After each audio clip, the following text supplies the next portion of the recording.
हरे कृष्णा। आप सब भक्तों का श्रीमद् भागवत में स्वागत है। आज हमें श्रीमद् भागवतम के प्रथम स्कंद का अध्याय 9 भीष्म पिता का महाप्रयाण, इसके ऊपर विशेष कथा देख करेंगे। जैसे कुंती महारानी की प्रार्थना प्रसिद्ध है, उसी प्रकार से भीष्म पिता की भी प्रार्थना प्रसिद्ध है। भीष्म पिता भगवान के ऐसे भक्त हैं कि शायद बहुत कम ऐसे भक्त आपको देखने मिले होंगे इतिहास में जो भगवान के ऊपर बाण चलाते हैं, तीर चलाते हैं और भगवान को खून निकलता है और भगवान उनके सामने रथ का पहिया लेकर दौड़ते हैं, तो इससे उसको और प्रसन्नता होती है। वीर रस, दास्य रस के साथ वीर रस भी इसमें है। और साथ में भीष्म पिता पूरा जीवन जो है, शुरुआत में भीष्म नाम ही उनका इसलिए हुआ क्योंकि ब्रह्मचर्य का प्रतिज्ञा लिया था। परिवार में रहते हुए, अनेक स्त्रियों से घिरे हुए रहते हुए भी वो इस प्रतिज्ञा में दृढ़ रहे, इसलिए भी उनका नाम भीष्म है। और कौरवों के साथ रहते हुए वो भगवान के महान भक्त बने रहे, तो इसलिए भी वो बहुत ही महान है, अतुलनीय उनका जो चरित्र है वो है। तो महाभारत का अगर आपको थोड़ा सा मैं शुरुआत में आपको खास करके वो भाग देना चाहूंगा जो अभी भागवत में तो नहीं बताया गया है, पर आप इसको महाभारत में पढ़ सकते हैं। आदि पर्व में ही भीष्म पिता के बारे में, उनका वंशावली, तो आपको पता होगा कि भीष्म जो है वो गंगा के पुत्र है, गंगा पुत्र के रूप में प्रसिद्ध है। गंगा पुत्र भीष्म ऐसा कहते हैं ना। और भीष्म के जीवन में कई घटनाएं हुई, वो उनके पूर्व जीवन से संबंधित है। क्यों भीष्म पिता को कैसे उनको इच्छा मृत्यु का वरदान मिला, या उनको इतना लंबा जीवन जीना पड़ा। उनके बाकी जो भाई थे जो गंगा के ही पुत्र थे, जन्म के बाद ही गंगा ने उनको गंगा में बहा दिया और भीष्म इतना लंबा जी, और अंत में उनको बाणशैया पर सोना पड़ा। भगवान कितने महान भक्त है, तो ऐसा क्यों? द्रौपदी के चिरहरण में उन्होंने क्यों विरोध नहीं किया? ऐसे कई प्रश्न हमारे मन में हो सकते हैं। तो इन सब प्रश्नों का उत्तर महाभारत, भागवत और मध्वाचार्य खास करके महाभारत तात्पर्य निर्णय में देते हैं। तो हम जानते हैं कि 8 वसु, देवताओं में अलग कैटेगरी है, आदित्य है और उसी प्रकार से वसु है, 8 वसु है। उसमें एक द्यो नाम का वसु है, उसने अपनी पत्नी के कहने पर वशिष्ठ मुनि की जो कामधेनु गाय है नंदिनी, उनका अपहरण कर लिया। बाकी 7 वसु ने भी उसमें सहयोग किया था, और मुख्य चोर जो था वो द्यो नाम का वसु था। और जब वशिष्ठ को ये पता चला तो उनको शाप दे दिया कि तुम्हें पृथ्वी पर जन्म लेना पड़ेगा। सबने माफी मांग ली, तो वशिष्ठ ने कहा कि बाकी 7 वसु है, जन्म लेते ही वापस है मृत्यु को प्राप्त होकर अपने लोक में वापस आ जाएंगे, पर द्यो है उनको काफी लंबा समय है पृथ्वी पर जीना पड़ेगा। अब ये वसु जो है उनका स्वर्ग लोक से पतन हो रहा था, उसी समय है गंगा देवी है, उनको भी शाप मिला था स्वर्ग लोक में। और गंगा देवी को प्रार्थना किया कि हम कोई भौतिक जो स्त्री है पृथ्वी की, उससे जन्म लेना नहीं चाहते हैं। तो गंगा ने कहा कि मैं भी पृथ्वी पर अवतरित होने वाली हूँ, तो अब मेरी कोख से ही जन्म लेना, और मैं 7 को है कि करके जन्म के बाद तुरंत है डुबा दूंगी, और जिससे आप अपने लोक को वापस प्राप्त करोगे।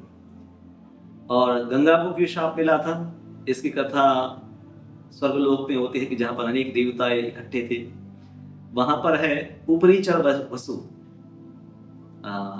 ये भी वहां महाभीष जो थे वो भी विद्यमान थे। महाभीष राजा थे जो पुण्य करके स्वर्ग को प्राप्त किए थे। और जब गंगा सभा में आई और उनका वस्त्र है ऊपर का हट गया, तो बाकी देवताओं ने नीचे अपनी नजर झुका ली, पर महाभीष उनको देखते रहे।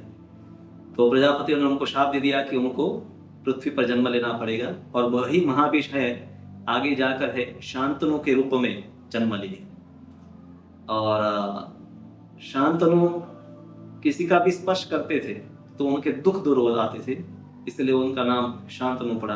और उनके पिताजी ने ही उनको ये आशीर्वाद, शांतनु ने ही भीष्म को आशीर्वाद दिया था इच्छा मृत्यु का, जब उन्होंने अपने पिता के कहने पर अपने शांतनु को विवाह करना था सत्यवती से, और उसके लिए भीष्म जो है गए दशराज के पास, जो सत्यवती के पालक पिता थे, और कहा कि मैं या मेरा पुत्र कोई भी कुरुवंश में राजगद्दी पर नहीं बैठेगा, और कहा कि मैं ब्रह्मचर्य का पालन करूंगा।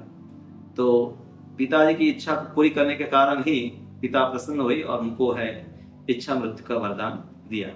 तो शांतनु का नाम है कि क्योंकि उनके स्पर्श मात्र से लोग के दुख दूर हो जाते थे, इसलिए उनको शांतनु ये नाम प्रसिद्ध है। और शांतनु है प्रतीप नाम के राजा के पुत्र थे। जब प्रतीप तप कर रहे थे तो गंगा उनके दाई जांग पर आकर बैठ जाती और कहा कि मैं आपसे विवाह करना चाहती हूँ।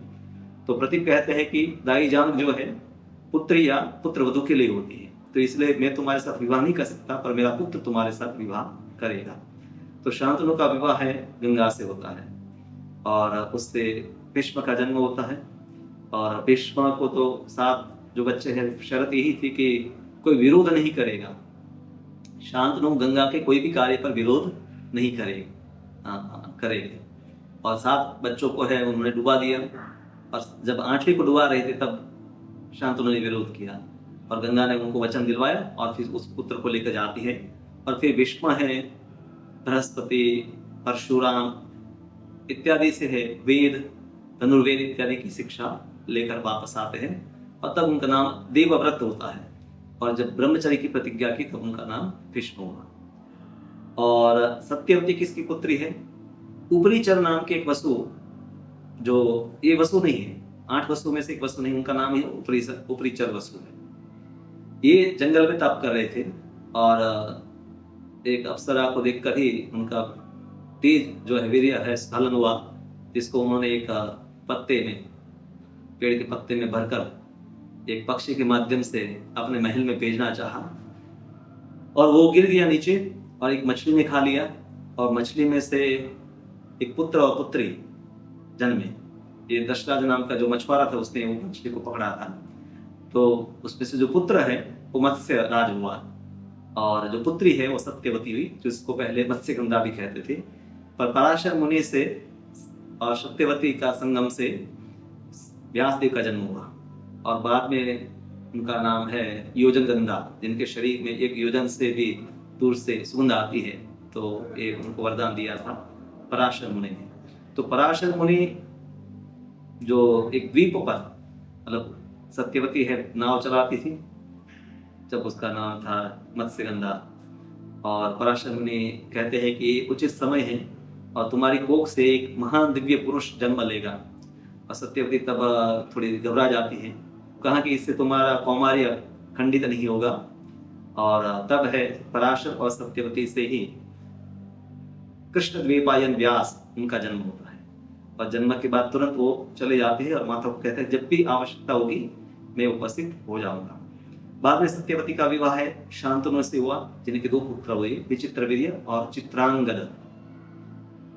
और चित्रांगद और विचित्रवीर्य के कोई पुत्र नहीं हुए, तो सत्यवती ने व्यासदेव को बुलाया, और विचित्रवीर्य की जो पत्नियां हैं अंबिका और अंबालिका, उससे व्यासदेव ने धृतराष्ट्र और पांडु को उत्पन्न किया, और जो दासी थी उससे विदुर जी उत्पन्न हुए। ये पूर्व के युगों में जो नियोग था वो कलयुग में है, इसका संस्कृति नहीं है। आज के समय में ऐसे नहीं कि कोई पुत्र नहीं है तो किसी और पुरुष को बुलाकर उनसे पुत्र उत्पन्न करे, पर वैदिक संस्कृति में त्रेता युग द्वापर युग में ऐसे कुछ घटनाएं आपको मिलते हैं। ऐसे कोई उच्च कोटि के ब्राह्मण को बुलाकर उन्हीं से पुत्र प्राप्त किया जाता था। तो ये कुछ इतिहास है भीष्मदेव का। तो एक तो हम समझते हैं कि भीष्मदेव है भगवान के महान भक्त है, और साथ में भीष्मदेव है वसु है, 8वें वसु। मध्वाचार्य बहुत सारी महाभारत की जटिलताओं को समझाने के लिए कहते हैं कि एक ही शरीर में एक से अधिक जीवात्मा का निवास जब होता है तब कई घटनाएं संभव हो पाती हैं। जैसे भीष्म पिता है, भगवान के महान भक्त है, 12 महाजनों में से एक महाजन है, पर वो भगवान की योजना जानते हैं और इसीलिए उन्होंने कौरव के पक्ष में रहने का भी विचार किया।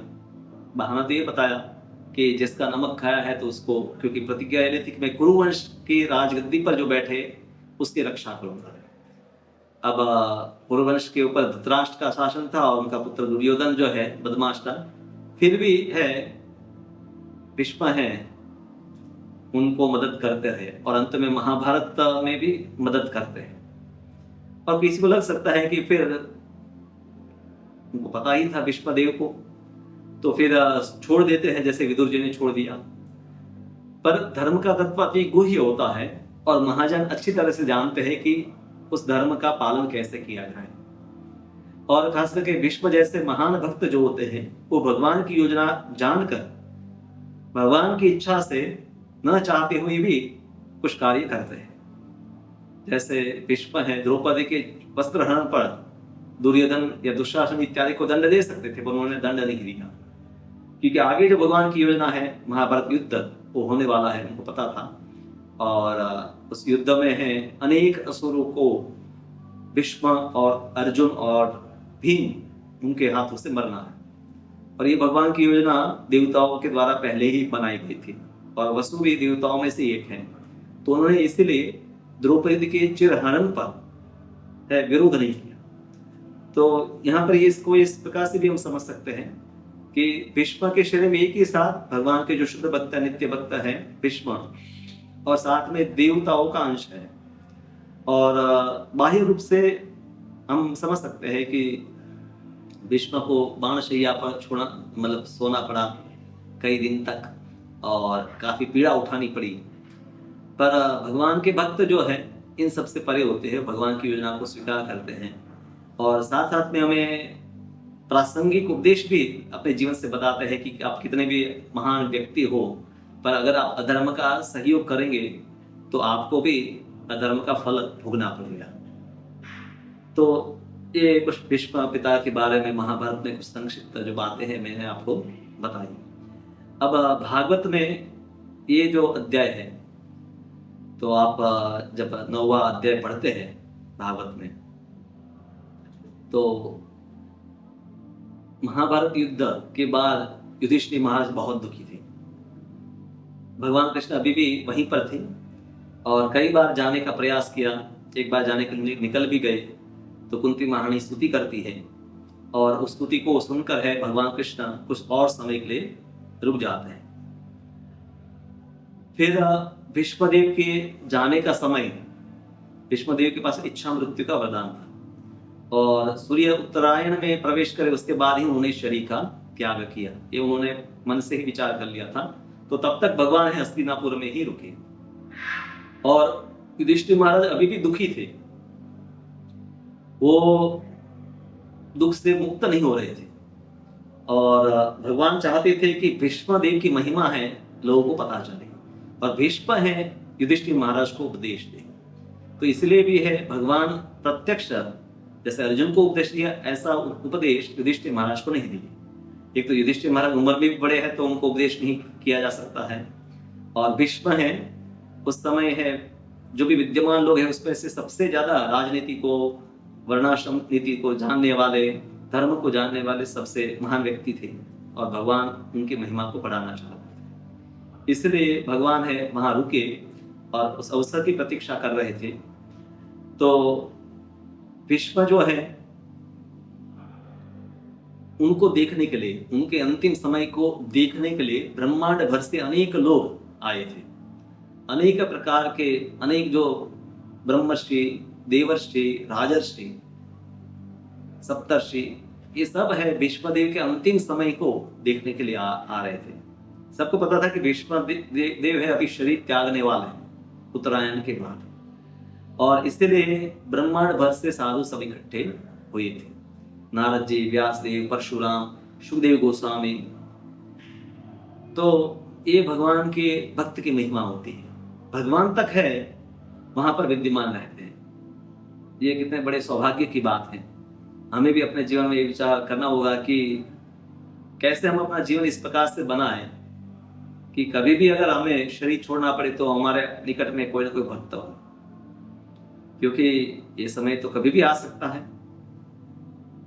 पर प्राय लोगों के लिए वृद्धावस्था में आता है, और कई भक्त है ऐसे समय पर वृंदावन में या मायापुर में जाकर रहते हैं, जहाँ पर हर रोज भक्त उनके लिए कीर्तन करते हैं। और कई भक्तों का ऐसा अनुभव हमने सुना भी है कि भक्त लोग कीर्तन कर रहे थे और उसी समय उन्होंने शरीर का त्याग किया। तो ये मृत्यु के ऊपर विजय जो है वो भक्त पाते हैं। और विश्वदेव की कथा से हमें किस प्रकार से जीवन जीना है, किस प्रकार से शरीर का त्याग करना है, जिनका मृत्यु भी है उनका सेलिब्रेशन करने के लिए दुनिया भर से ब्रह्मर्षि, महर्षि, देवर्षि सभी इकट्ठे हुए थे। और ये सब जब आते हैं तो विश्वदेव हालांकि मानसरिया पर थे तो भी सबका नाम लेकर शब्दों से उनका सम्मान करके सबका स्वागत करते हैं। भागवत में बताया है, देश काल विभागविद, जो जो लोग थे उस प्रकार से उनका स्वागत किया। और कई मुनियों के नाम बताए गए, जैसे पर्वत मुनि, नारद, धौम्य, ईश्वर के अवतार व्यासदेव, बृहदश्च, भारद्वाज, परशुराम, उनके शिष्य वशिष्ठ, इंद्र प्रमद, त्रित, उत्समद, असीत, कक्षिवान, गौतम, अत्रि, कौशिक तथा सुदर्शन, कश्यप, अंगिरस, सुदेव गोस्वामी। तो ये सभी साधु है अपने शिष्यों के साथ आए थे। शिष्यों के साथ क्यों आए थे? क्योंकि वो दिखाना चाहते थे कि व्यक्ति को शरीर त्यागना है तो कैसे त्यागना है, ताकि उनके शिष्य भी सीखे कि जीवन की सफलता कैसे प्राप्त की जा सकती है। समसिद्धि हरितोषणम, भगवान की संतुष्टि ही अंत में सफलता का मापदंड है। इस संसार में आप अनेक लोगों को प्रसन्न कर सकते हैं और कह सकते हैं कि आप सफल हैं, पर हकीकत में सफलता क्या है?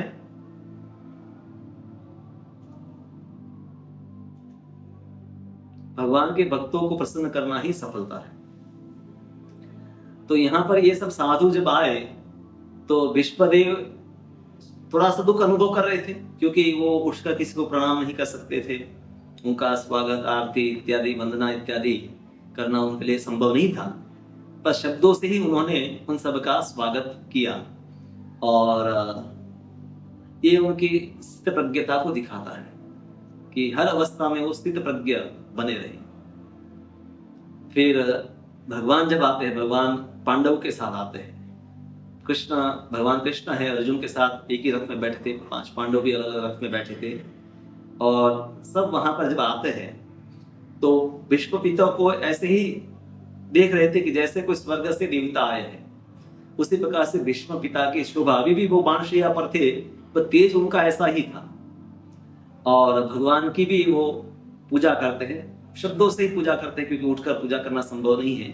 और पांडवों को देखकर खास करके विश्व पिता बहुत ही भाव विह्वल हो जाते हैं, क्योंकि ये सब पांडव है जब हस्तिनापुर आए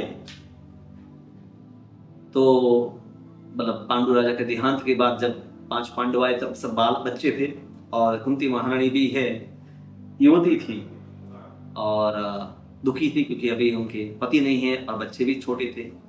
तो भीष्म ने उनको सांत्वना दिया, और बचपन से भीष्म का पांडवों के प्रति लगाव था, क्योंकि भक्तों का भक्तों से लगाव होता है।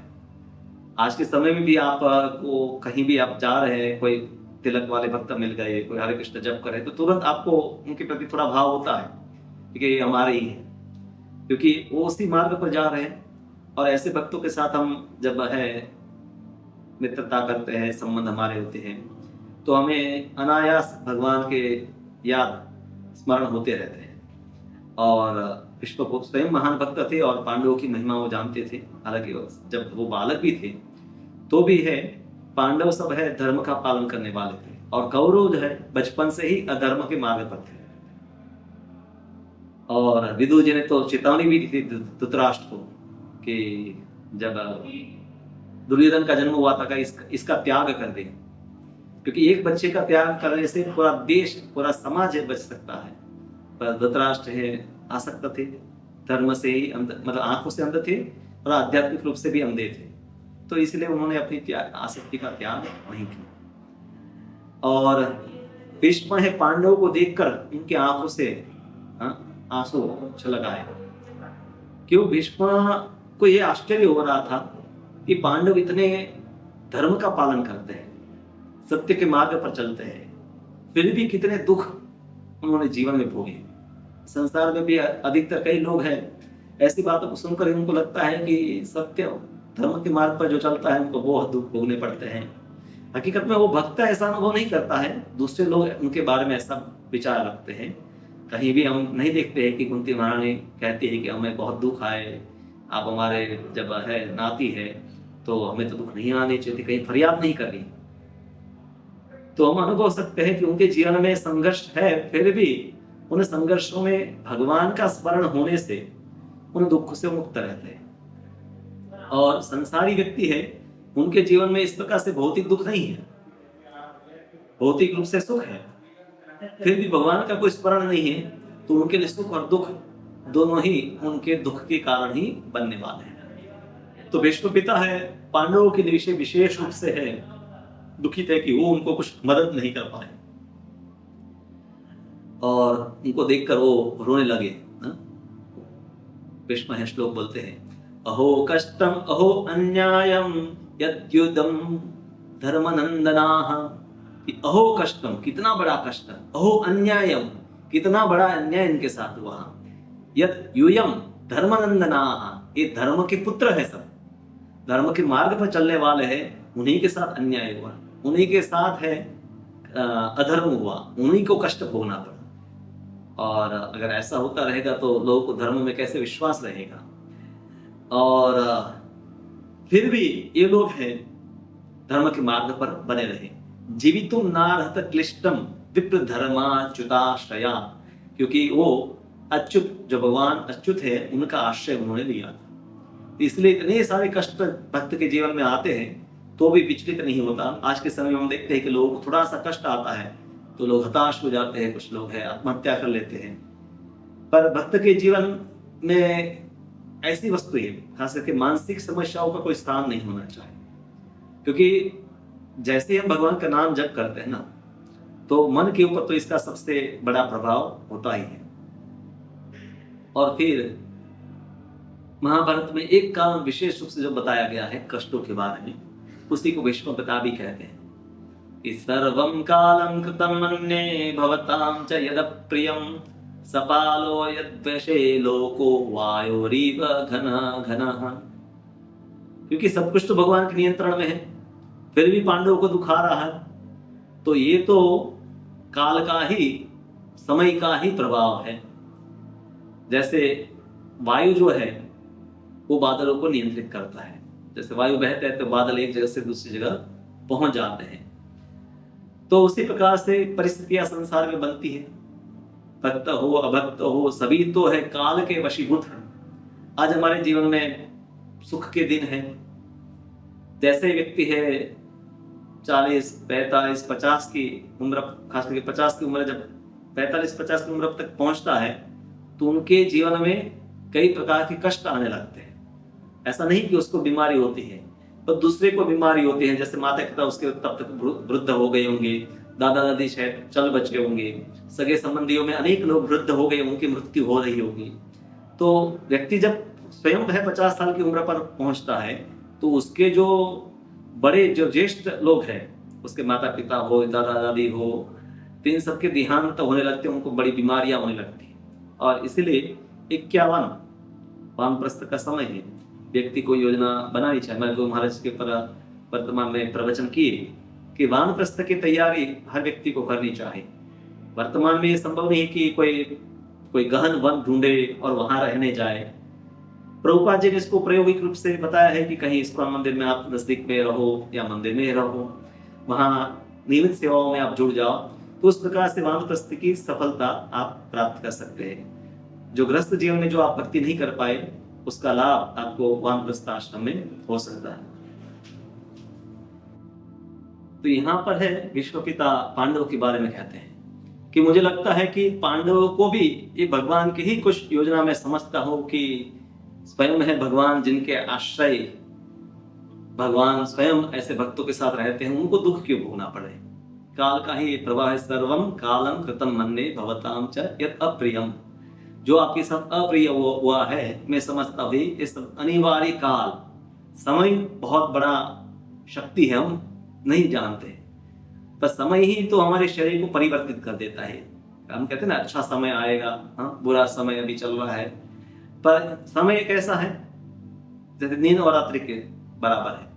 आज दिन रात्रि अभी है तो फिर दिन होगा, दिन है तो रात्रि होगी। तो उसी प्रकार से जिसके जीवन में आज सुख है तो कुछ दिनों के बाद दुख होंगे, आज जिनके जीवन में दुख है तो कुछ समय के बाद वापस सुख होता है। तो इस प्रकार से समय चलता रहता है। और पांडवों के पक्ष में अगर देखा जाए, अगर हम व्यक्तिगत रूप से हमारा जीवन देखें तो हम स्वयं है कितना धर्म का पालन करते हैं। पांडवों के परिवार में धर्मराज स्वयं बड़े भाई हैं, और भीम है सबसे बलशाली है, और अर्जुन है गांडीधारी, और फिर नकुल और सहदेव, ये सभी जो है देवताओं की अंश है। धर्म जो है युधिष्ठिर यमराज के अंश है, उसी प्रकार से भीम वायु के अंश है, अर्जुन है इंद्र के, और नकुल और सहदेव जो अश्विनी कुमार। देवता तक इस संसार में जब शरीर धारण करते हैं तो वो कष्ट भोगते हैं। तो साथ साथ में पांडवों से हमें ये सीखने मिलता है कि आप भगवान का आश्रय लिए हैं, भगवान को शरणागत है, तो वो सब कष्टों के पहाड़ भी है, वो आपके लिए जैसे छलांग लगाकर आप पार कर सके, ऐसा एक छोटा सा पत्थर हो जाएगा। इसलिए कहते हैं मुकम करोति पाचालम पंगु लंघयते गिरिम, कि भगवान की कृपा है तो जो पंगु है वो भी बहुत बड़ा पर्वत पार कर सकता है, और अगर व्यक्ति बोल नहीं सकता वो भी अच्छा प्रवचन कर सकता है। तो पांडवों की जो शक्तियां है वो भगवान के कारण है, भगवान की महिमा के कारण पांडवों की महिमा है। और यहाँ प्रतिस्पर्धा चलती है भगवान और भक्तों के बीच में, कौन किसकी महिमा बढ़ाए। भगवान के भक्त भी है, बड़े कष्टों को सहन करते हैं, और उसका कारण एकमात्र बताते हैं कि भक्ति के कारण ही हम इसको सहन कर पा रहे हैं। और भगवान भी अपने कष्ट भक्तों को इस प्रकार की स्थितियों में डालकर संसार को दिखाते हैं कि देखिए मेरे भक्त कितने महान हैं, कि इतने कष्ट होते हुए भी मेरी शरणागति नहीं छोड़ते, उनकी निष्ठा जो है उनको भगवान है स्थापित करते हैं। तो पांडवों के जीवन में जो पाप के कारण कोई कष्ट नहीं है, इवन हम समझे कि भीष्म के लिए भी उनके जीवन में जो कष्ट है उनके पापों के कारण नहीं है। अब वहां पर मध्वाचार्य जो बताते हैं कि एक ही शरीर में एक से अधिक जीव जब है तो भगवान के जैसे विष्णु पिता है उनमें देव जो आठवां वसु है, द्यो नाम का वसु है, उनका भी अंश है, और भगवान के जो शाश्वत भक्त है उनका भी अंश है। तो पांडवों के जीवन को कोई पढ़ता है खास करके महाभारत में तो बड़े बड़े ज्ञानी भी है भ्रमित हो सकते हैं, क्योंकि कैसे इसको समझे, भगवान के शुद्ध भक्त हैं यानी कष्ट भोग रहे हैं, और भीष्म है बाणशैया पर है, द्रौपदी के साथ अन्याय हो रहा है उस पर वो चुप है, पर धर्म के तत्व को आचार्यों के द्वारा समझना चाहिए तो भ्रम नहीं होगा। अन्यथा लोग महाभारत को पढ़कर या सुनकर यही कहेंगे देखो ये धर्म के मार्ग पर चले तो कितने कष्ट भोगने पड़े। ठीक है राज्य अंत में मिला, पर जीवन भर तो दुर्योधन नहीं सुख होगा। आजकल लोग यही विचार करते हैं कि जीवन मजे से जी ले, अंत में भले कुछ कष्ट मिल जाए भोग लेंगे, पर जीवन तो अच्छे से कट जाएगा। पर धर्म को हमें ऐसे नहीं समझना चाहिए कि पहले किसी को देखकर हम धर्म को समझे। धर्म को हमें जो महाजन है उनके माध्यम से समझना चाहिए। और फिर है भीष्म पिता युधिष्ठिर महाराज को कहते हैं कि भगवान की कृपा से अब आप लोगों को राज्य प्राप्त हो गया है, अब ये आपका कर्तव्य है कि आप शासन करो, प्रजा का कल्याण करो। क्योंकि युधिष्ठिर महाराज के पास बहुत बड़ी जवाबदारी थी, लाखों लाखों लोग युद्ध में मारे गए थे, कितने मतलब स्त्रियां है, विधवा है, बच्चे हैं, पुत्र पिताहीन है, पूरे राज्य को आर्थिक रूप से उन्नति करने, सबको आध्यात्मिक रूप से उन्नति हो वो सब प्रयास करने, तो उनके ऊपर बहुत बड़ी, एक परिवार का नहीं पूरे समग्र भारत का जो है जवाबदारी उनके ऊपर था। हमारे पर एक परिवार का पालन या रक्षण की जवाबदारी होती है, उनके ऊपर समग्र भारतवर्ष की जवाबदारी थी। फिर विश्व पिता है पांडव को और बाकी सबको भी कहते हैं कि ये आप भूल मत करें कि कृष्ण जो है आपके मेरे भाई है, मित्र है, दूत है, वो साक्षात भगवान नारायण ही है। एष वे भगवान साक्षात आद्यो नारायण पुमान् मोहयन्मायया लोकम गूढ़श्चरति विष्णुषु। तो कहते हैं कि ये जो भगवान है, ये वे भगवान साक्षात, यही भगवान है जो साक्षात नारायण है और लोगों को मोहित करते हैं। मोहयन माया, अपनी माया से लोगों को मोहित करते हैं और वृष्णियों के बीच पे वो गूढ़ रूप से निवास कर रहे हैं। तो भीष्म है शुरुआत से ही भगवान कृष्ण की सर्वोच्च स्थिति को जानते थे। अब ऐसी स्थिति को जानते हैं तो भीष्म अब धर्म के हर रहस्य को जानते थे। इसलिए लोग कहते हैं कि भगवान के लिए कोई अपना या पराया नहीं है। इसलिए लोग कहते हैं कि भगवान है समदृशा है, सबके प्रति समान दृष्टि रखने वाला। और जो भी भगवान को जानता है वो इस बात को अच्छी तरह से जान लेता है। पर हम भक्ति इसलिए नहीं करते कि भगवान है उनका कुछ हमें फेवर मिल जाए। हम भगवान को प्रेम करते हैं, भगवान उस वस्तु से प्रसन्न होते हैं। बाकी सकाम कर्म करने वाले तो फेवर के लिए तो भगवान के पास जाते हैं कि हम जाएंगे, कुछ श्रीफल चढ़ाएंगे, कुछ भगवान इंप्रेस हो जाए और हमें कुछ वरदान दे दे। वो काम तो भगवान ने देवताओं को देकर रखा है। भक्ति देने का काम है भगवान के पास है, देवताओं के पास है भौतिक वरदान देने का काम है। तो आपको क्या चाहे वो आपको नक्की करना होगा। तो भगवान है पांडवों की मदद की, कौरवों को कैसे मारना है, उस सब योजनाओं को बनाया। पर हकीकत में भगवान के लिए सब उन्हीं के अंश है। पर पांडवों के विशेष भगवान के प्रति प्रेम है तो भगवान भी उसी प्रकार का व्यवहार उनके साथ करते हैं। जितना व्यक्ति भगवान के करीब है उतनी ही उसकी अनुभूति है। जैसे आप अग्नि से दूर है तो आपको ठंडी की अनुभूति होती है, पर जैसे आप अग्नि के नजदीक है तो आपको अग्नि की जो गर्मी है उसकी अनुभूति होती है। उसी प्रकार से भगवान से व्यक्ति जितना नजदीक है उसको आध्यात्मिकता की इतनी ही अनुभूति है। भगवान से व्यक्ति जितना दूर है उतनी उनको भौतिकता की अनुभूति होती है। कृष्ण भावना क्या है कि जब व्यक्ति निरंतर हर रोज भगवान के नाम का जप करता है, हम मतलब मंत्र जप करते हैं, डेली पढ़ते हैं, सुनते हैं, सत्संग करते हैं, सेवा करते हैं, ये सब का उद्देश्य अंत में क्या है कि हम किसी न किसी प्रकार से भगवान के करीब रहे। भगवान परम पवित्र है, सच्चिदानंद घन है, तो उनके संसर्ग से जीव में भी वो सब अनुभूति होती है। और जीव हमेशा के लिए परतंत्र है, स्वतंत्रता उसकी इच्छा करने में है, पर उस इच्छाओं को पूरी करने में भी स्वतंत्र नहीं है जीव। इसलिए पता है नित्यो नित्यानाम चेतनश्चेतनानाम एको बहुनाम यो विदितते कामान। वो नित्य है, अनेक नित्य है। भगवान नित्य है, हम सब अनेक नित्य है। भगवान चेतन है, हम सब अनेक चेतन है। एको बहुनाम, एक भगवान एक है और हम सब बहु अनेक है। और हमारी इच्छाओं को पूरी करने के लिए हम भगवान के ऊपर निर्भर है, चाहे हमारी भौतिक इच्छा हो या आध्यात्मिक इच्छा हो। भौतिक इच्छा के लिए तो हम प्रकृति के पर निर्भर है ही, जो भगवान ने बनाई है, 3 गुणों से बनी हुई प्रकृति। हम कहते हैं, कई बार वैज्ञानिक कहते हैं हम पानी के ऊपर निर्भर है, ऑक्सीजन के ऊपर निर्भर है, पर ये सब वस्तुएं बनाई भी भगवान ने है। तो हम प्रकृति के ऊपर निर्भर है, मतलब भगवान के ऊपर निर्भर है। और आध्यात्मिक जो फल प्राप्ति है कि मैं मंत्र जप करूं, भगवान के धाम को प्राप्त करूं, मुझे मुक्ति मिल जाए, इसके लिए तो कोई भौतिक आधार है ही नहीं। उसके लिए तो भगवान की व्यवस्था है, वही व्यवस्था है। और कोई व्यवस्था कोई व्यक्ति बना नहीं सकता कि मैं अपना एक लोक बना सकूं कि जिसपे लोग मुक्त होकर चले जाए। मुक्ति के लिए कोई व्यवस्था व्यक्ति कर नहीं सकता है।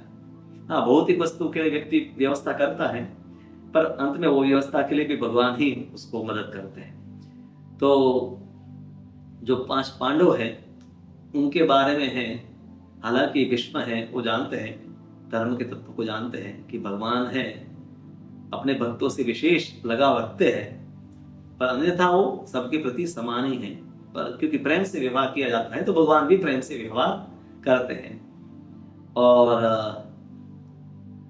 आप सबके कारण ही पांडव को कहते हैं कि भगवान मेरे पर कितने भाव रखते हैं कि मेरा आपसे संबंध है और भगवान आज आपके साथ मेरे पास आए हैं। जब मैं शरीर का त्याग करने वाला, तो भगवान उस समय तक है हस्तिनापुर में रहे। युद्ध तो पूरा हो गया था, कई दिन बीत गए थे, भगवान वापस जा सकते थे, पर भगवान तब तक प्रतीक्षा किए जब तक भीष्म है। उत्तरायण में जो शरीर त्यागने का उन्होंने विचार किया, तो जो मकर संक्रांति होती है, तो उत्तरायण के बाद योगियों के लिए खास करके उस समय बताया गया, भगवद गीता में कहा ना कि उत्तरायण में प्रकाश में या शुक्ल पक्ष में शरीर योगी त्यागता है और वो मुक्ति के पथ पर जाता है। तो दो मार्ग है, उत्तरायण का और दक्षिणायन का। और एकांत भक्तेषु अनुकंपितम, भगवान अपने एकांत भक्त के ऊपर विशेष अनुकंपा रखते हैं, क्योंकि ऐसे भक्त के लिए जीवन में सबसे पहली कोई वस्तु है तो भगवान है, और इसलिए भगवान के लिए भी सबसे पहली वस्तु वो भक्त है। हमारे लिए हो सकता है कि भक्ति जीवन में तीसरी चौथी पांचवी वस्तु हो, पर एकांत भक्त उसी को कहते हैं कि जीवन में सबसे पहली वस्तु कोई उनके लिए है, तो वो है भगवान की सेवा। और भगवान अपने भक्तों के हृदय में प्रकट होते हैं जब वो भक्ति करते हैं, और यहाँ पर तो भगवान है साक्षात प्रकट हुई है। कई बार जब भक्त भगवान का स्मरण करता है, नाम जप करता है, तो भगवान उनके हृदय में, हम कहते हैं ना हृदयेषु विलोकयन्ति, भगवान अपने भक्तों के हृदय में प्रकट होते हैं। भगवान के लिए हृदय में प्रकट होने या प्रत्यक्ष बाहर प्रकट होने में कोई अंतर नहीं है, क्योंकि हम देखते हैं कि जब नारद थे बालक के रूप में और फिर उन्होंने तप किया और भगवान ने हृदय में दर्शन दिया, तो वो हृदय का दर्शन जो है और बाह्य दर्शन से कोई भिन्न नहीं था, क्योंकि आध्यात्मिक जो वस्तु है उसको बाह्य दृष्टि के जो मर्यादाएं है वो लागू नहीं होती है। पर यहाँ पर भगवान साक्षात विश्वता के सामने खड़े हैं, और सिर्फ भगवान नहीं, संसार के जितने भी महान ब्रह्मर्षि, देवर्षि और राजर्षि थे वो सब वहां उपस्थित थे, और भगवान उन सबके बीच में भीष्म के सामने खड़े हैं और भीष्म को कहते हैं कि आप युधिष्ठिर महाराज को उपदेश दे। क्योंकि युधिष्ठिर महाराज, व्यासदेव ने समझाया, धौम्य ने समझाया, भगवान कृष्ण समझाते हैं, विदुर जी समझाते हैं, फिर भी यही दुख उनको है कि मेरे कारण ही सब नाश हुआ है, करोड़ों लोग मारे गए हैं और मिला क्या? मैं सबसे बड़ा, इन सब का हत्या का जवाबदारी मेरी पर ही, अनेक स्त्रियां विधवा हो गई, अनेक बच्चे अनाथ हो गए, उसके लिए जवाबदार कौन है? मैं ही तो हूं। मैंने अपने लोभ वश ये सब किया युद्ध, और इसलिए आज ये स्थिति आई है। तो युधिष्ठिर महाराज अपने आप को माफ नहीं कर रहे। ये एक भक्त की विनम्रता है। भगवान तो अर्जुन को पहले ही बताए थे कि युद्ध में उन्होंने सबको मार ही दिया है ना। विश्व रूप का जब दर्शन करवाते हैं तो हम देखते हैं भगवान के मुख में ही सब जा रहे हैं, तो फिर भी भक्त है इस वस्तु को ऐसा नहीं देखता है कि चलो भगवान नक्की किया था, सब मर गए तो मर गए। भक्त में विनम्रता रहती है, वो शत्रुओं के प्रति भी है दया भावना रखता है, उनके लिए शत्रु भाव ही नहीं है। युधिष्ठिर महाराज के नाम ही है अजात शत्रु, जिनका शत्रु की जन्म नहीं लिया, वो किसी को शत्रु मानते ही नहीं है। तो इसीलिए वो सबको अपना मानते हैं, क्योंकि भगवान उनके हैं और भगवान से जिनका भी संबंध है, सबका संबंध है, इसलिए वो सबको अपना ही मानते हैं। तो यहाँ पर भगवान स्वयं उपस्थित है और युधिष्ठिर महाराज है। फिर भगवान के कहने पर भीष्मदेव को प्रश्न करते हैं। युधिष्ठिर महाराज को भगवान कहते हैं कि वर्तमान में धर्म के सबसे बड़े ज्ञाता, वर्णाश्रम को ठीक से जानने वाले, निवृत्ति मार्ग और प्रवृत्ति मार्ग दोनों को का ज्ञान रखने वाले, राज धर्म, मोक्ष धर्म, दान धर्म, स्त्री धर्म, भक्तों के कर्तव्य, जितने भी शास्त्रों के सार है धर्म के, वो सबको जानने वाले, गहराई से जानने वाले है भीष्म है।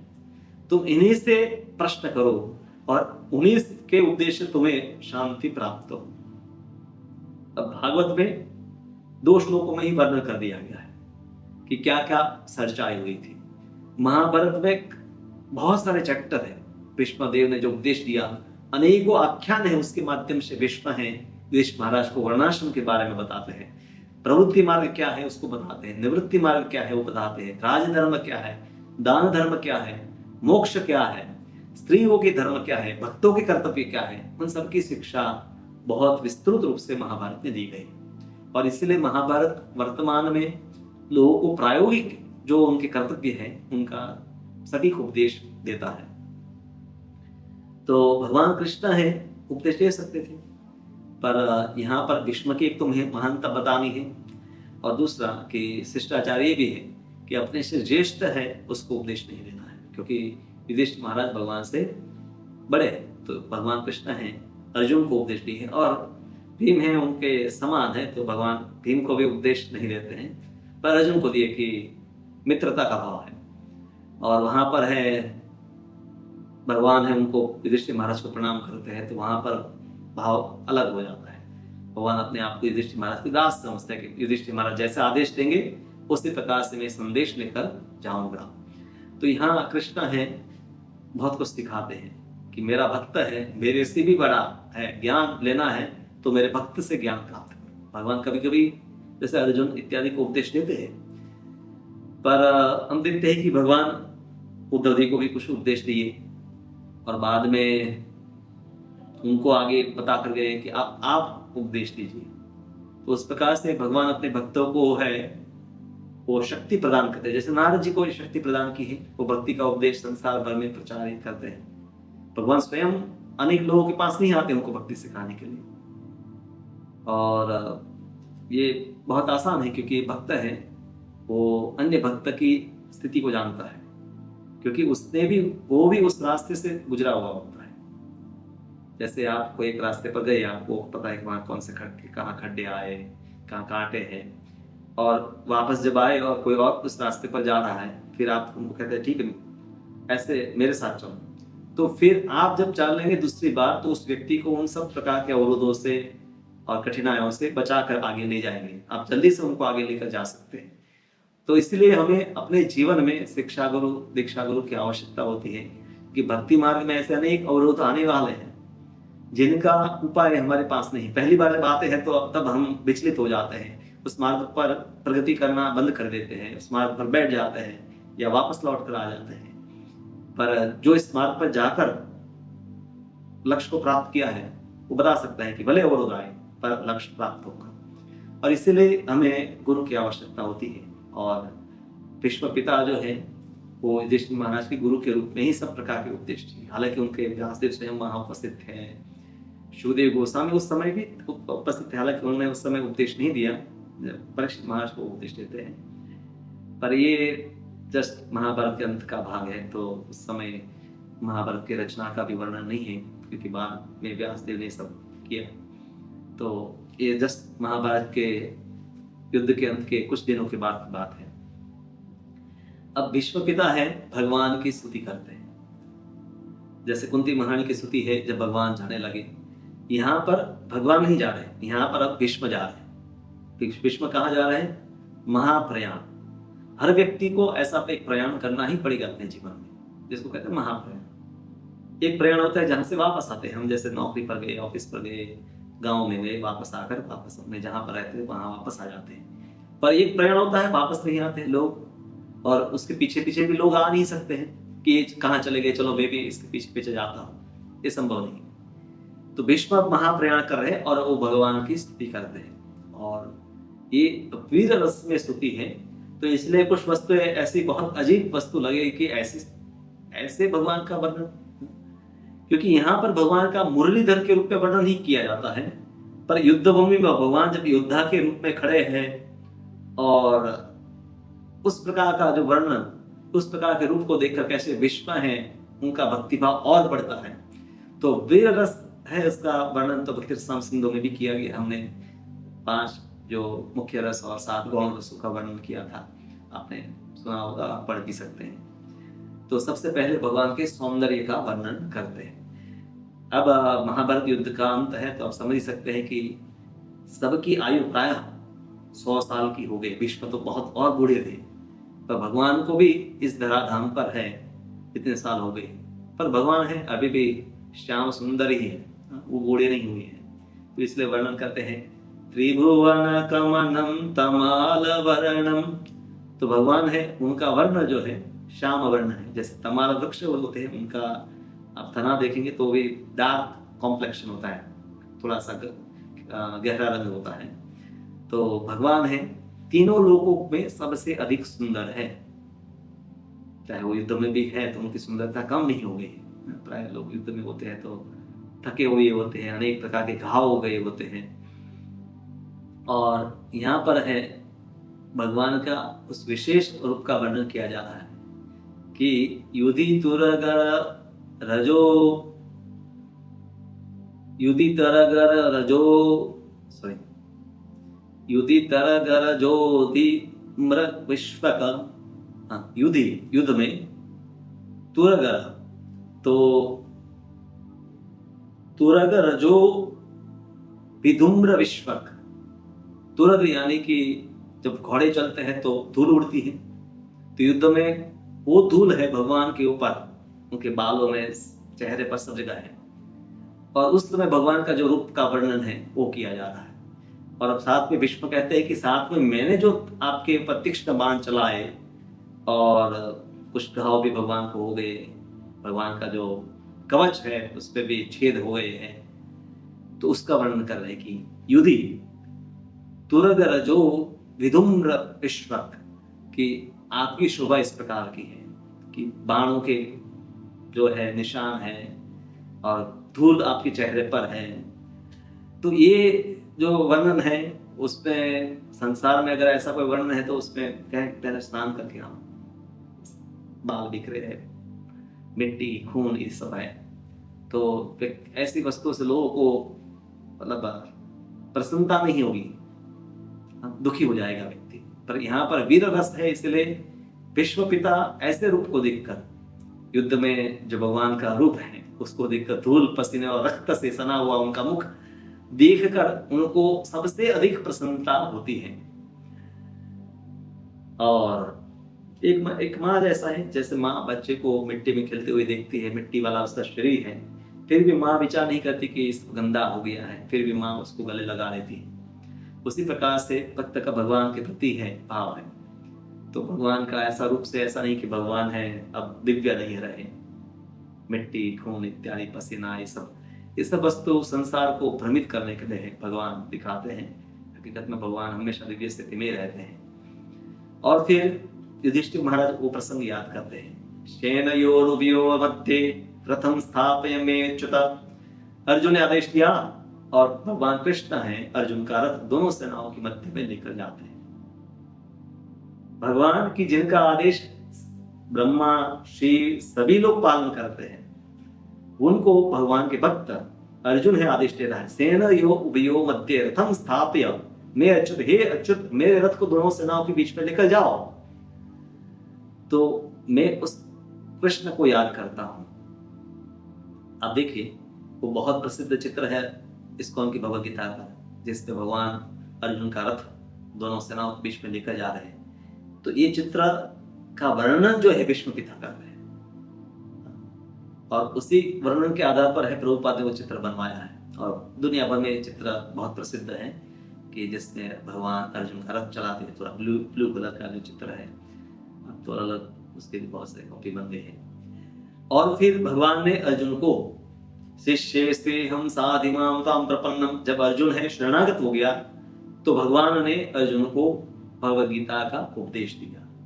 उसको याद करके भीष्म है अति प्रसन्नता का अनुभव करते हैं। भीष्मता आप देखिए कि यहाँ पर अर्जुन भी सख्य रस में है और भीष्म है वीर रस में। वीर रस में भी दास्य का भी मिश्रण होता है, तो पूज्य भाव भी रहता है। तो अर्जुन के साथ भगवान का संबंध है, उसको याद करके ये है भगवान को याद, भगवान की प्रार्थनाएं कर रहे हैं, क्योंकि वो भगवान को ज्यादा प्रसन्न होता है जब उनको उनके भक्तों के साथ याद किया जाता है। और फिर भगवान का वो रूप भीष्म पिता याद करते हैं, जो चित्र बहुत प्रसिद्ध है। भीष्म को मारने के लिए भगवान है रथ का टूटा हुआ पहिया लेकर दौड़े। क्यों? क्योंकि भीष्म ऐसा युद्ध कर रहे थे कि लग रहा था कि अर्जुन को खत्म कर देंगे, सब पूरी सेना को एक ही दिन में समाप्त कर देंगे। और अर्जुन संभाव कि इतना कर पा नहीं रहा था, तो भगवान क्रोधित हो गए, रथ के नीचे कूदे और कोई रथ का पहिया टूटा हुआ पड़ा था उसको लेकर दौड़े भीष्म की ओर। और उस समय उनका जो उपवस्त्र है वो भी गिर गया, और भीष्म ने भगवान को ऐसे आते हुए देखकर अपने शस्त्र को हाथ से छोड़ दिया और खड़े रहे। वो यही चाहते हैं कि भगवान क्रोधित हो। वीर रस में यही सबसे बड़ी पराकाष्ठा अनुभूति है कि भगवान है, मतलब इस प्रकार से आए और उनके पर प्रहार करे। हालांकि भगवान ने प्रहार नहीं किया क्योंकि भीष्म है अपने शस्त्रों को छोड़ दिए थे। और उस समय भीष्म कहते हैं स्वनिगमम अपहाय मत प्रतिज्ञाम, कि आपने प्रतिज्ञा की है कि मैं शस्त्रों को धारण नहीं करूंगा, पर मेरी प्रतिज्ञा, भीष्म ने कहा था मैं आपको शस्त्र उठाने के लिए बाध्य करूंगा। हालांकि रथ का पहिया शस्त्र गिन भी सकते हैं, नहीं भी गिन सकते। उस प्रकार से भगवान ने प्रतिज्ञा तोड़ी और नहीं तोड़ी। भीष्म कहते तोड़ी, और अगर सूक्ष्म दृष्टि से देखें तो भगवान को प्रतिज्ञा नहीं तोड़ी, क्योंकि ना ही तो प्रहार किया भगवान ने और ना ही कोई शस्त्र था। पर भीष्म कहते हैं मेरी प्रतिज्ञा के लिए आपने अपनी प्रतिज्ञा तोड़ी। तो इसमें वो वर्णन करते हैं कि जैसे शेर है हाथी की ओर भागता है उसको मारने के लिए, उसकी ओर आक्रमण करता है, उसी प्रकार से आप है मेरी ओर आक्रमण किए थे, और मैं उसी रूप को अभी भी याद करता हूँ। इसको में वो प्रसिद्ध चित्र है जिसमें भगवान है रथ का पहिया उठाए हैं और भीष्म की ओर दौड़ रहे हैं और भीष्म ने अपने शस्त्रों को त्याग दिया। तो ये भगवान का भक्तों के प्रति, अर्जुन भगवान का भक्त है, वात्सल्य है। शायद भगवान ने ये विचार किया है कि मैं ये कार्य करूं तो अर्जुन को फिर आए कि नहीं, भगवान को अपनी प्रतिज्ञा तोड़नी पड़ रही है, मुझे युद्ध करना पड़ेगा। तो अर्जुन है फिर काफी डटकर लड़ाई करता है। पहले अर्जुन थोड़ा भीष्म पिता के ऊपर बाण चलाने में है हिचकिचा रहा था, अब है उसने देखा कि भगवान जब है स्वयं रथ से कूद रहे, तो अर्जुन ने भी फिर है अपना संकोच है उसको छोड़ करके है युद्ध में लग गया। तो यहाँ पर भीष्म भगवान क्रोधित है और रथ का पहिया लेकर उनकी ओर मारने के लिए दौड़ कर आ रहे हैं, उस रूप का है ध्यान करते हैं। ये वीर रस में ध्यान अलग ही प्रकार का होता है। हाँ, भगवान का हम सामने जो सौम्य रूप का ध्यान करते हैं। भगवान वृंदावन में है, बांसुरी बजा रहे हैं, श्रीमती राधा रानी खड़ी है, सखिया है, यमुना बह रही है, तो ये सब का ध्यान हम करते हैं। पर भीष्म है, और मैंने कहा ना कि ऐसे भक्त बहुत दुर्लभ होते हैं जिनको भगवान के साथ युद्ध करने का अवसर मिला होता है। और एक तो असुर होते हैं कि जो भगवान के साथ लड़ाई करते हैं, पर उनके लड़ाई को वीर रस नहीं कहा जाता है, क्योंकि अनुकूल भावना में ही रस का विचार है, भक्ति का विचार है। प्रतिकूल भावना है तो भक्ति उसको कह ही नहीं सकते हैं। वीरता के कार्य वो है लड़ाई करना, पर वहां पर वीर रस की अनुभूति जो है असुरों को नहीं है। यहाँ पर जो विष्णु को अनुभूति है वो वीर रस की अनुभूति है, क्योंकि ये भक्ति है। और असुरों में जो युद्ध का विचार है भगवान के साथ, वो भक्ति नहीं है, वो तो धर्म का कार्य है। और इसलिए वहां पर ऐसा नहीं कि हम शास्त्र उसको प्रोत्साहन देते हैं। तो यहाँ पर है ऐसा आक्रमण करने भगवान गए तो भीष्म है अति प्रसन्न होंगे। फिर सारथी रूप में वो एक और इसमें में चित्र प्रसिद्ध है, भगवान चाबुक से घोड़ों को चला रहे हैं और सारथी रूप में खड़े हैं अर्जुन के रथ पर। भीष्म है उनका भी ध्यान करते हैं कि कैसे एक हाथ में भगवान चाबुक पकड़ी है और मतलब रथों की जो है लगाम पकड़ी है, और दूसरे हाथ में जो भी है बाएं हाथ से भगवान ने लगाम पकड़ी है और दाएं हाथ से भगवान ने चाबुक पकड़ी है। तो उस रूप का भी वो वर्णन करते हैं। और इसको में ये भी चित्र जो भी भगवद गीता में अलग चित्र है, उसमें ये भी एक प्रसिद्ध चित्र है। तो भगवान यहाँ पार्थ सारथी, ये सब वस्तु याद करने के पीछे भी भगवान का अपने भक्तों के साथ जो व्यवहार है उसी को है। एक भक्त जब भगवान की प्रार्थना करता है तो हमेशा वो दूसरे भक्तों की सराहना करता है, दूसरे भक्तों की बढ़ाई, भक्ति की जो श्रेष्ठता है उसको उसकी स्तुति करता है।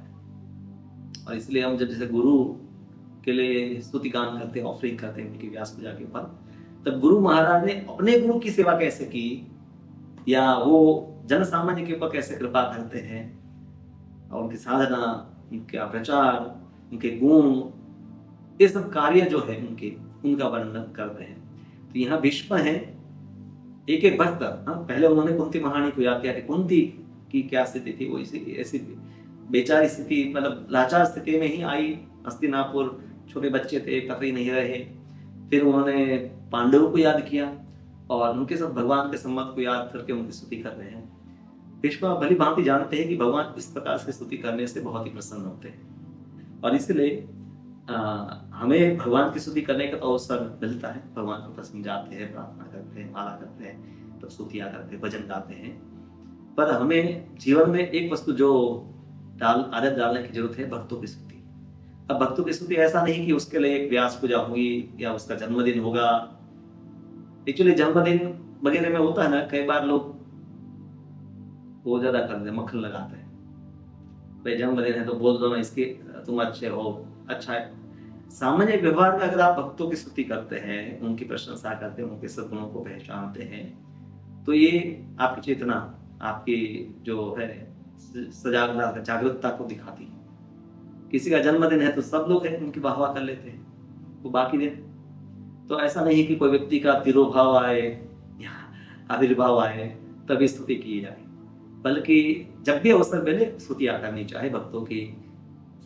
इसको हम बहुत सारे अच्छे भक्त हैं, हो सकता है कि कुछ भक्त है बिल्कुल उस पर सद्गुण ना हो, तो बहुत सारे भक्त हैं जिसमें बहुत सारे सद्गुण हैं, और हो सकते हैं ऐसे बहुत सारे भक्तों में कुछ त्रुटियां भी हो। पर क्या सिर्फ त्रुटियां है? नहीं, बहुत सारे सद्गुण भी होंगे। संसार के लोगों से तो अनेक सद्गुण हैं, तो उनकी क्या उन सद्गुणों को देखकर हम स्तुति नहीं कर सकते? और यहाँ पर विष्णु स्वयं है, स्तुति कर रहे हैं। और अब अंत में आप देखिए, उन्होंने सब वर्णन किया कुंती महारानी का, 5 पांडवों का। अंत में वो वृंदावन का वर्णन करते हैं, क्योंकि भगवान को सबसे प्रिय भक्त कौन है? ब्रजवासी।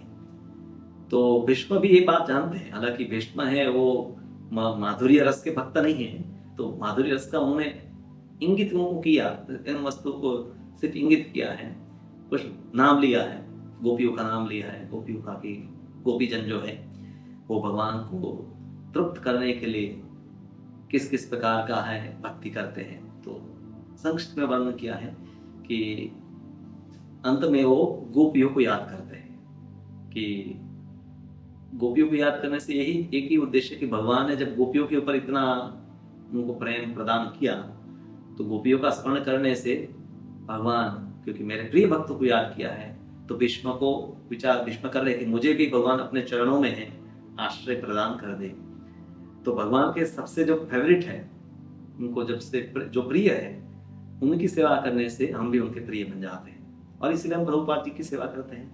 प्रभुपाद जी भगवान के प्रिय हैं, उनको विशेष शक्ति प्रदान किए, और हम हमारे गुरु महाराज की सेवा करते हैं, प्रभुपाद की सेवा करते हैं, तो निश्चित रूप से हम भगवान के प्रिय बनेंगे। कोई कहेगा नहीं तो मैं तो सिर्फ राधा रानी की सेवा करूंगा, भाई वो तो बहुत दूर है।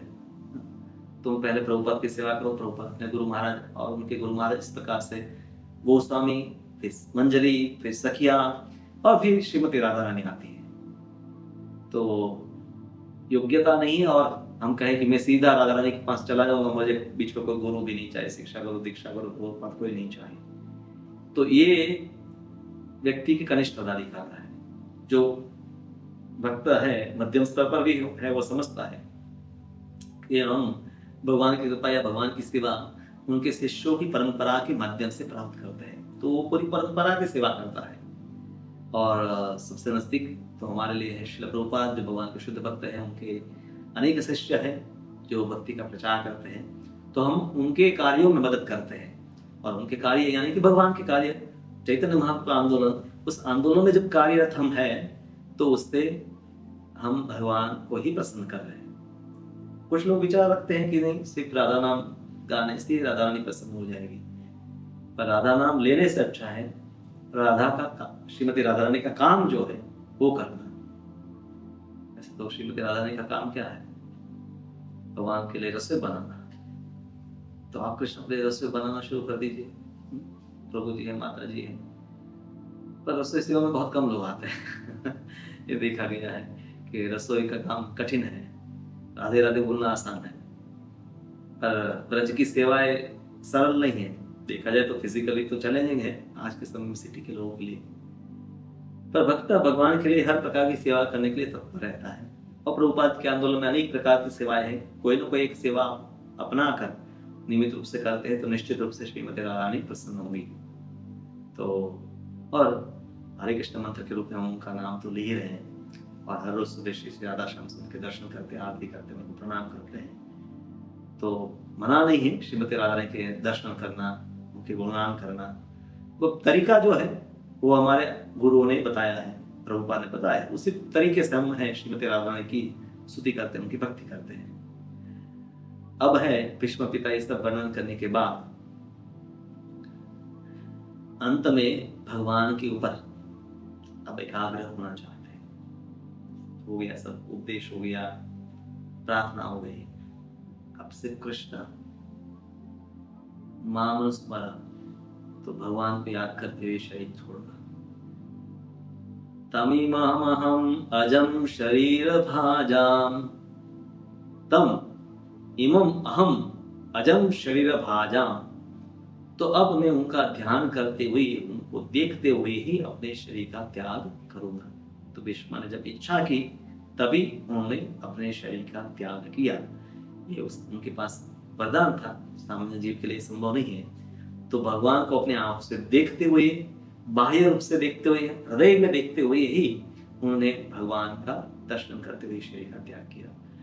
और भागवत में वर्णन है कि जैसे सूर्योदय होता है फिर सूर्यास्त होता है, तो जैसे सूर्यास्त होता है तो सब कुछ शांत हो जाता है, पक्षी सब अपने घोंसले में चले जाते हैं, लोग अपने घरों में चले जाते हैं। उसी प्रकार से जब भीष्म का महाप्रयाण हुआ, सब सन्नाटा हो गया, उस समय के लिए सब मौन हो गए, क्योंकि एक महान भक्त, महाभागवत जो है उस भक्त जिनके अनेकों उपदेश, अनेकों अर्थ वाले उपदेश दिए हैं, धर्म का पालन करने की पराकाष्ठाओं को जिन्होंने जिया है, वो इस संसार को छोड़ गए। भगवान स्वयं उपस्थित थे।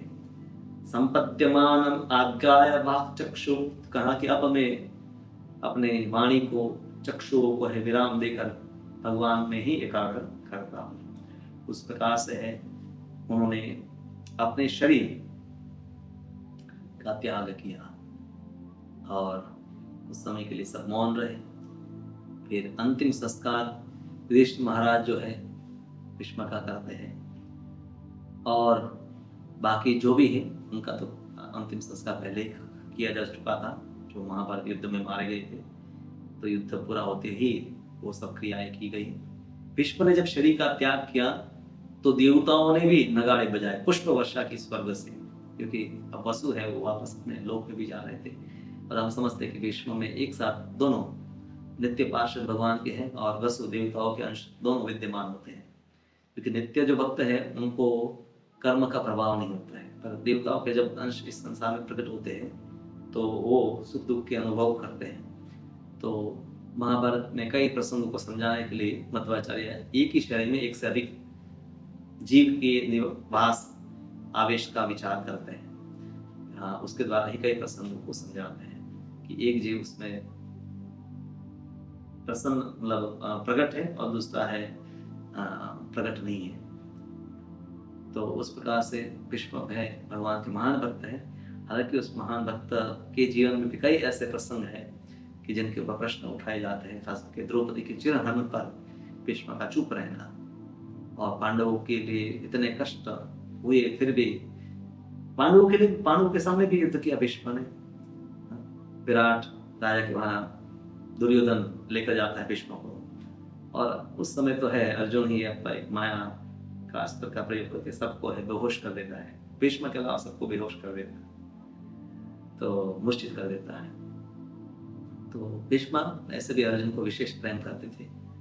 और भीष्म पिता की प्रार्थना है भगवान की सुंदरता का वर्णन करती है, फिर रस का अनुवर्णन करती है और जीवन की परम सिद्धि को दिखलाती है कि व्यक्ति को इस संसार में कैसे जीवन जीना चाहिए, कैसे धर्म का पालन करना चाहिए। हालांकि धर्म इतना गहन तत्व है कि हमारे जैसे कोई भी व्यक्ति ऐसी स्थितियों में धर्म संकट में ही फंस जाएंगे।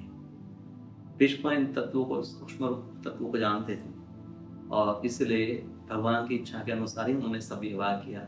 कभी धर्म का पक्ष लिया तो कभी अधर्म का पक्ष। हालांकि भक्त का कोई पक्ष नहीं होता, वो कृष्ण के पक्ष में है। आज के समय बहुत सारे पक्ष चलते हैं, समाजवाद है, राष्ट्रवाद है, अनेक प्रकार के। तो भक्त कौन से पक्ष में है? भक्त का एक ही पक्ष है जो कृष्ण का पक्ष है।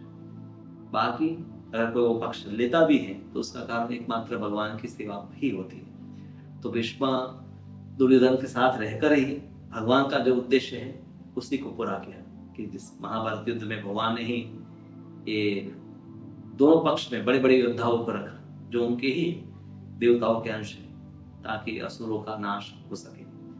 तो भक्त है भगवान के लिए ऐसी प्रतिकूल परिस्थितियों को भी स्वीकार करता है जिसमें कभी कभी उनको विपरीत व्यवहार करना पड़ता अपने स्वभाव से। भक्त को ये आसान नहीं है, और इसलिए भगवान हमारे जैसे लोगों को ऐसी स्थिति में नहीं डालते हैं कि हमें विपरीत स्थिति में रहना पड़े। हमें तो अपने अनुकूल स्थिति में रहना चाहिए। तो यहाँ पर है अनेकों प्रकार की शिक्षा है भीष्म देवी के उपदेशों में है।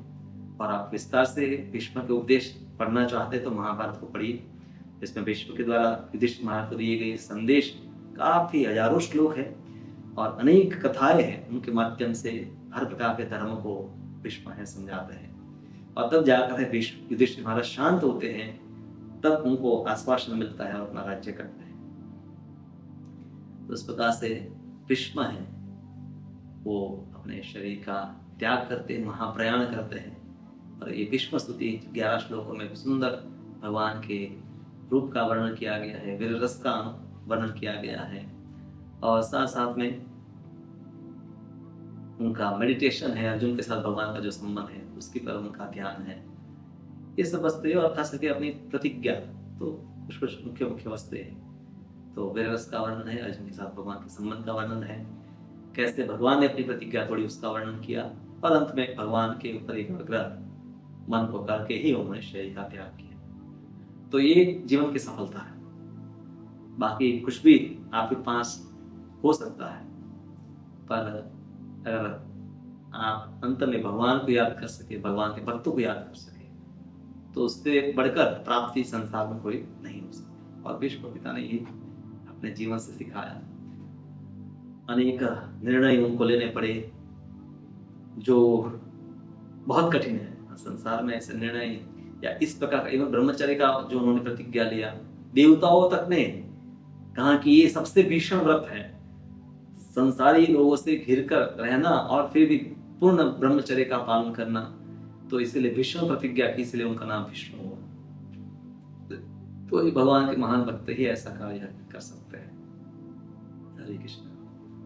अभी आपको कोई प्रश्न है, टिप्पणी है तो पूछ सकते हैं।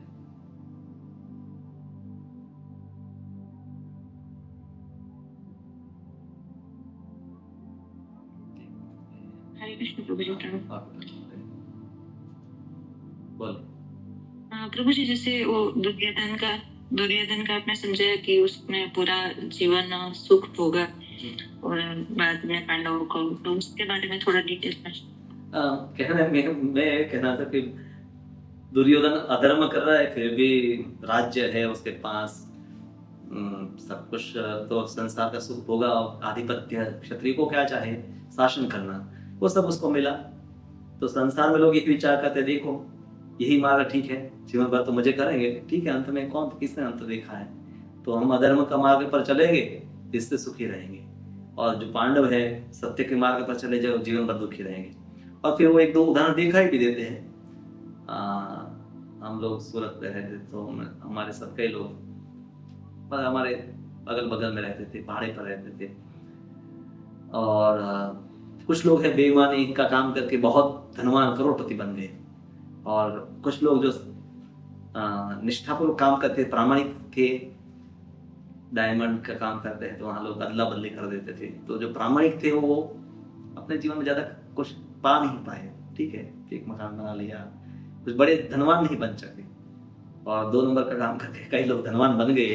तो संसार में आजकल लोग यही मापदंड देखते हैं कि यही रास्ता है, कि इसलिए आज के जमाने में सत्य का कोई स्थान नहीं है, 2 नंबर का काम हर व्यक्ति को करना चाहे तभी सुखी हो सकते हैं। तो धर्म सुख का या धर्म की समझ इस प्रकार से नहीं होनी चाहिए। शास्त्र ने व्यास ने स्पष्ट रूप से बताया, महाभारत में दोनों हाथ ऊंचा करके, कि धर्म का ही सत्यमेव जयते, महाभारत का ही वाक्य है कि सत्य का ही विजय होता है और सत्य के ही गुणगान गाए जाते हैं। तो इसलिए हर व्यक्ति को सत्य के मार्ग पर ही चलना चाहिए, धर्म के मार्ग पर चलना चाहिए, अधर्म के मार्ग पर नहीं। ये महाभारत का मुख्य एक उपदेश है। पर लोग उल्टी वस्तुएं सीखते हैं क्योंकि उनकी बुद्धि है, भ्रमित है। खासकर तामसिक व्यक्ति जो है वो अमृत है, उसमें उनको लगता है विष है, और विष है उससे वही उसको अमृत लगता है। तो पांडव जीवन भर कष्ट भोगे हमारे पॉइंट ऑफ व्यू से, और ऐसे वर्णन भी मिलते हैं। द्रौपदी दुखी है और कहती है कि बदला लो, और भीम है बदला लेना चाहता है, युधिष्ठिर महाराज को रोकना चाहते हैं। तो ऐसे बोले एक संघर्ष वाला जीवन, तो हम अगर महाभारत पढ़ते हैं तो हमें ऐसे लगे कि संघर्ष ही कर रहे हैं लोग, पर भागवत में उनके हृदय की बातें बताई गई है। महाभारत क्या है कि नैतिक उपदेश देता है, पर भागवत उनके हृदय की बात प्रकट करता है। भीष्म है, कुंती महारानी है, जो पांडव है, वहां पर सामान्य जो व्यवहार है राजाओं का या शत्रु के पैसे कैसा व्यवहार करना है, वही सब उपदेश है। हालांकि युधिष्ठिर महाराज हमेशा बहुत धैर्यवान रहते थे हर स्थिति में, और धर्म का विचार करके ही वो अगर कि वनवास हमें मिला है तो हम वन में जाएंगे, क्योंकि हमने वचन दिया था। तो वो हर जगह पर है, वचन का पालन करना चाहते थे। और सामने जो है सब दुष्ट लोग हैं, तो हम सब अधीर हो जाते हैं कि एक ऐसे कैसे चल सकता है। दुष्ट के साथ तो दुष्टता का ही व्यवहार करना चाहिए, टिट फॉर टैट, बुरे के साथ बुरा व्यवहार करो। पर ये जो समझ है वो क्या कि व्यवहार में अच्छी लगती है, पर धर्म नहीं। व्यवहार में लोग इसी प्रकार से विचार करते हैं कि अगर बुरा है तो उसका बुरा, उसका बुरा हो। पर भक्त है, कृष्ण युधिष्ठिर महाराज भी भक्त है और धर्म को जानने वाले हैं, और जानते हैं कि सबका कल्याण, क्योंकि उनके व्यवहार से बाकी लोग भी धर्म सीखेंगे। तो वो ऐसा कुछ व्यवहार नहीं करेंगे जिससे गलत संदेश जाए। और बाद में पांडवों ने राज्य किया, और भगवान इसलिए उनको राज्य को स्थापित करना चाहते थे क्योंकि न्याय, धर्म इत्यादि के मूर्ति मंत्र हैं।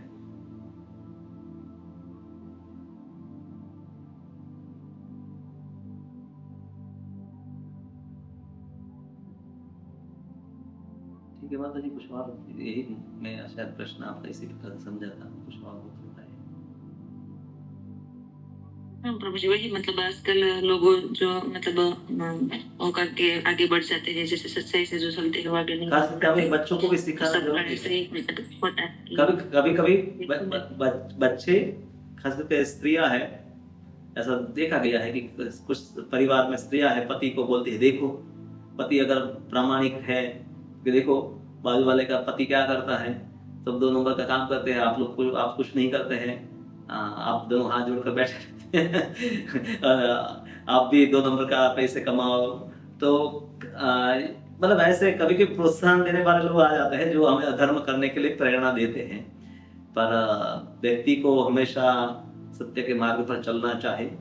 और हालांकि हम अर्जुन या पांडवों की स्थिति में नहीं, मैंने कहा ना कि विद्यार्थियों की स्थिति देखकर भगवान एग्जाम का पेपर देते हैं। तो हमारे जीवन में कष्ट आते हैं ना, छोटे मोटे कष्ट आते हैं। ये तो महाभागवत है, तो उनके जीवन में एक्सट्रीम हमें देखने मिलेगा। वो हमारे जैसे सामान्य जीवों को भगवान है, हम सहन नहीं कर पाएंगे इतने कष्टों को, और ऐसी स्थितियों को हमारे लिए संभव नहीं होगा। तो हमारे लिए सामान्य वस्तुएं आती है, तो सामान्य वस्तुओं में तो कम से कम हमें थोड़ी बहुत कोई सगे संबंधी, मित्र, परिवार इत्यादि का कुछ विरोध हो, उसमें तो कम से कम हमें अपने निष्ठा को बनाए रखना चाहिए। और कोई भक्त का वो प्रश्न है बताइए। धन्यवाद।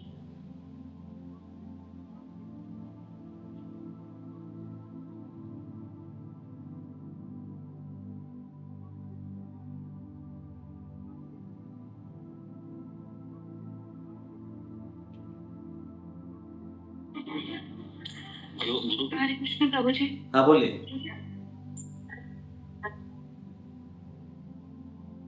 कुछ प्रश्न हो? हरे कृष्ण प्रभु जी। हाँ बोलिए विश्वास। हरे कृष्ण, प्रणाम प्रभु जी। हाँ, जो द्रौपदी जी थी, उनको क्या पहले से ये पता था कि उनके जो पुत्र है उनका मृत्यु होने वाला है? समाज में मतलब भगवान भी जब आते हैं तो व्यवहार इसी प्रकार से करते हैं कि जैसे सामान्य व्यक्ति है। तो हम महाभारत में जो सुना है पढ़ा है उसके अनुसार भगवान को ये पता है कि कब क्या होने वाला है, तो वो 5 पांडवों को वहां रुकने के लिए अनुमति नहीं देते कि आप लोग हैं मेरे साथ। मतलब उस दिन है 5 पांडव जहाँ सोने चाहे थे वहां उनके पुत्र सोए थे, और 5 पांडव कहीं और जगह पर थे, भगवान ने उनको वहां रहने की अनुमति नहीं दी। तो द्रौपदी को तो ये पता नहीं था, वो शोक भी बाद में व्यक्त करती है। तो भगवान के कुछ भक्त हैं जैसे नारद जी इत्यादि त्रिकालज्ञ होते हैं, पर लीला में अगर व्यक्ति त्रिकालज्ञ होगा तो फिर लीला नहीं हो पाती है। तो भगवान अपनी योग माया से भक्तों की चेतना को आवृत रखते हैं।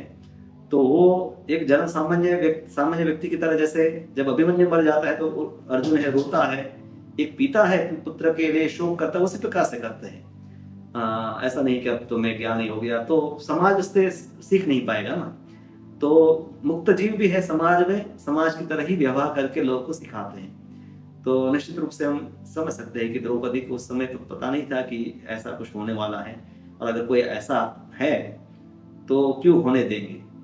तो कुछ चिन्ह भगवान देते हैं, जैसे युधिष्ठिर महाराज को विदुर जी इंगित करते हैं कि अब आपके जीवन में बहुत सारे कष्ट आने वाले हैं, और जो भी वस्तु आती है उसको आप स्वीकार करें, जो जुआ खेलने जाते हैं तब। और युधिष्ठिर महाराज उसको स्वीकार करते हैं क्योंकि उनको प्रेरणा भक्तों को भगवान देते हैं। तो शुद्ध भक्त जब कोई कार्य कर रहा है अपरेंटली वो उचित नहीं भी होता है, पर अगर उनको प्रेरणा हो रही है तो हम समझ सकते हैं कि वो भगवान के द्वारा प्रेरित है और भगवान की योजना का ही भाग है, वो उसको अनुभव कर पाते हैं। और कोई भी कार्य ऐसा करेगा कि जो भगवान की इच्छा नहीं तो तुरंत उसका मन भी कहेगा कि भगवान ये नहीं चाहते। तो हम ये समझते हैं कि शुद्ध भक्त है, उनकी चेतना को भगवान ही मार्गदर्शित करते हैं। तो उनके विचार कार्य तो क्या, उनके मन में विचार भी ऐसे कोई नहीं आते जो विपरीत हो विचार हो। तो उनके विचार भी है सब कृष्ण के द्वारा ही। ऐसे हम देखते हैं ना कि वो दुष्यंत और शकुंतला का, तो शकुंतला के प्रति जब दुष्यंत आकर्षित हो जाता है तो दुष्यंत फिर उनको पता चलता है कि ये कोई मुनि है, ऋषि है, उनकी पुत्री है, ऋषि है मतलब ब्राह्मण होंगे।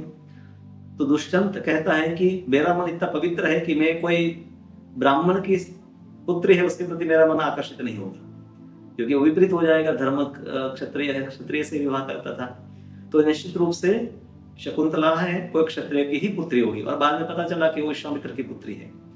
तो हम समझ सकते हैं जब व्यक्ति धर्म के पालन पूर्व के युगों में करते थे तो उनको मन भी इतने पवित्र होते थे कि उसमें अधर्म के विचार भी उत्पन्न नहीं होते हैं, और भगवान जो चाहते हैं उसी प्रकार से उनके विचार आते हैं। हम वर्तमान में क्या है कि स्पेकुलेशन हमारे मन बहुत चलता है, इसलिए प्रभुपाद ये शब्द बहुत प्रयोग करते हैं, मेंटल स्पेकुलेशन। मन में अनेकों विचार चलते रहते हैं, हमें फिल्टर करना भी कई बार कठिन हो जाता है क्योंकि इतने सारे विचारों से हम घिरे हुए हैं।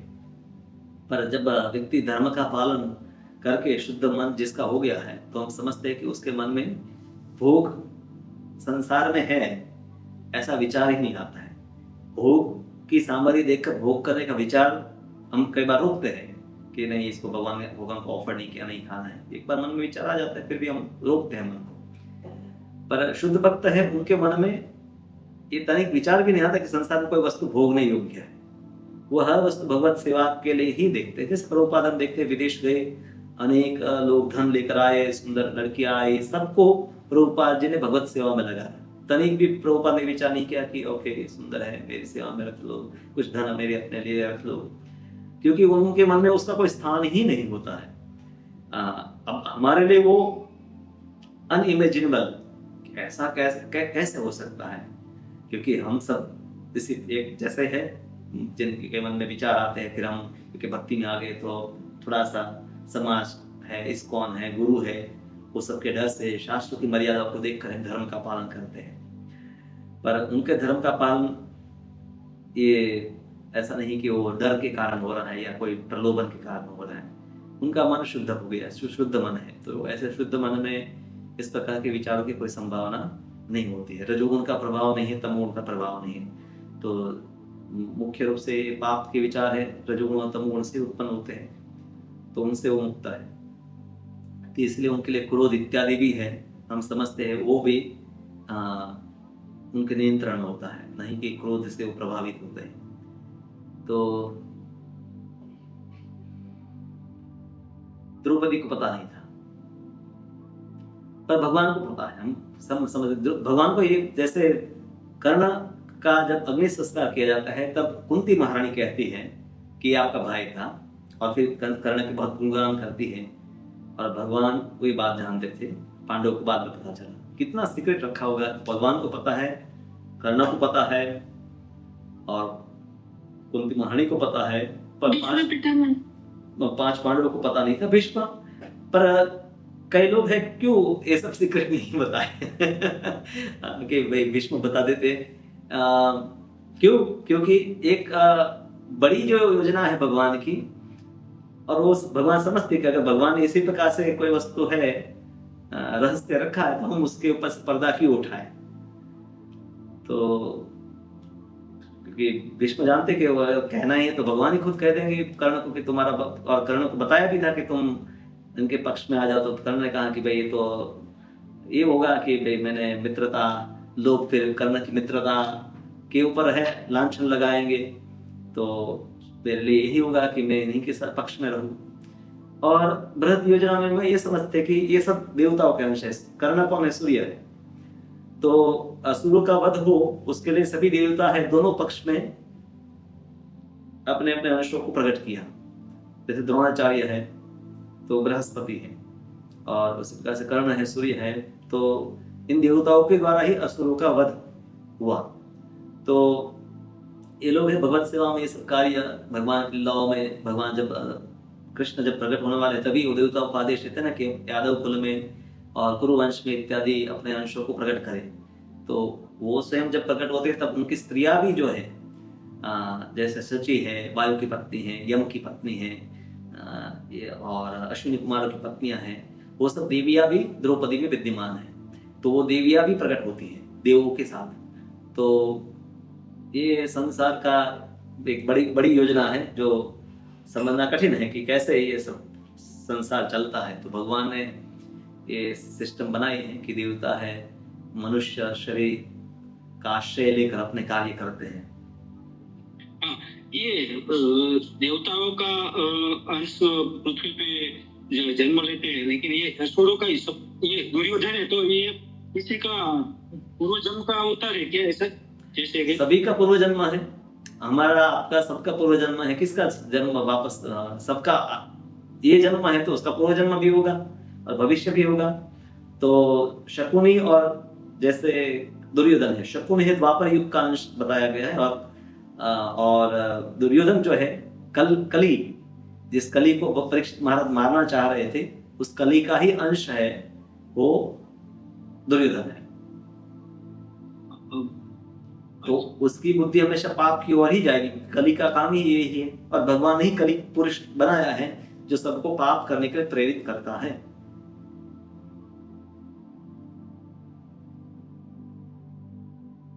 दूसरा प्रश्न है प्रभु जी कि युधिष्ठिर जुआ खेलते तो उसमें प्रभु की प्रेरणा है?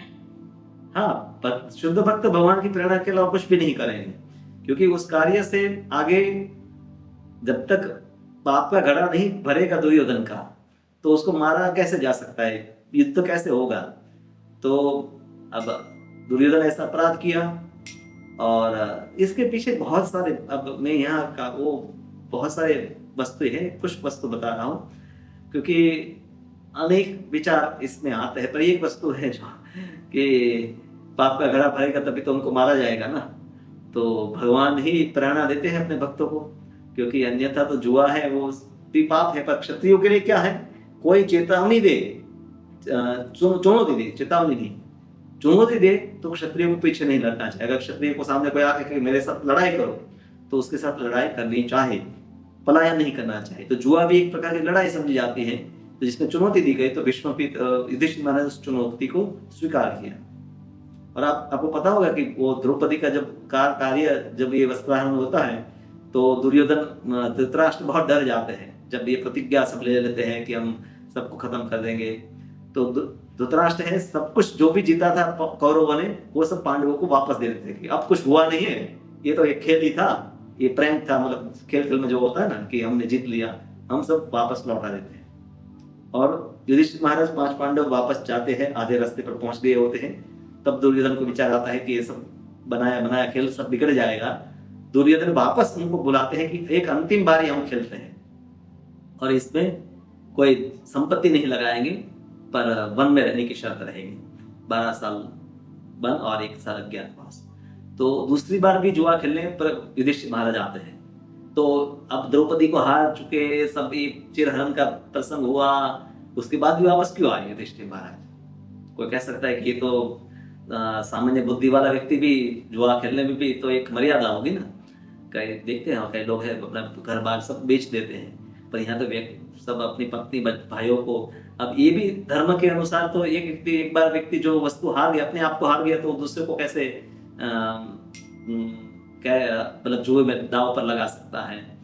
तो अनेक विचार है धर्म के सूक्ष्मता के, वहां पर विचार है कि कैसे इसमें धोखा दिया गया था शकुनी के द्वारा, और फिर भी युधिष्ठिर महाराज उसको करते हैं क्योंकि इससे भगवान की योजना जो है आगे सार्थक होने वाली है।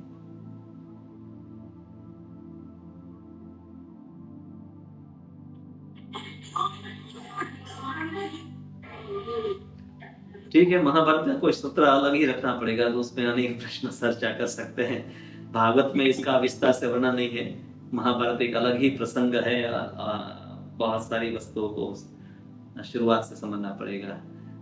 सभी जो राजा है वो सभी देवताओं के अंश है, वो सब का भी वर्णन किया गया है महाभारत में। ये जितनी शुरुआत से जो भीष्म है उनके पिता है, वहां से सब वर्णन है कि कौन से देवता कहाँ उतार लिए और कैसे योजना सब हुई महाभारत की। इसलिए लोग कहते हैं ना कि कृष्ण चाहते तो युद्ध नहीं होता। गांधारी भी ये भगवान के ऊपर आक्षेप लगाती कि तुमने युद्ध नहीं रोका, तुम रोक सकते थे पर तुमने होने नहीं दिया। पर भगवान ने आप देखिए पूरा प्रयास किया, ऐसा नहीं कि भगवान ने प्रपोज नहीं किया। आप कहें कि भगवान तो सबके मन को नियंत्रित करते, नहीं, भगवान हमें स्वतंत्रता दी है और दुर्योधन ने अपनी चॉइस से ही युद्ध करने का विचार किया था। भगवान ने शांति के लिए प्रस्ताव भगवान लेकर गए, पर दुर्योधन ही उसको मना किया। अब भगवान त्रिकालज्ञ है, वो जानते कि ये सब होने वाला है, पर ऐसा नहीं कि चॉइस जीव को नहीं दी, हम सबको चॉइस भगवान ने दी है। भगवान ये भी जानते हैं कि हम इस जीवन में कितनी भक्ति करेंगे, पर भगवान जानते हैं तो इसका अर्थ नहीं कि हम इतने ही करेंगे। जानना उनका विशेष शक्ति है, पर हमें स्वतंत्रता दी है और हम कब उसका सदुपयोग करते हैं कब दुरुपयोग करते हैं वो भगवान अपने अचिंत्य शक्तियों से जानते हैं। तो वो जानने का कारण ऐसा नहीं कि हम बाध्य हो गए,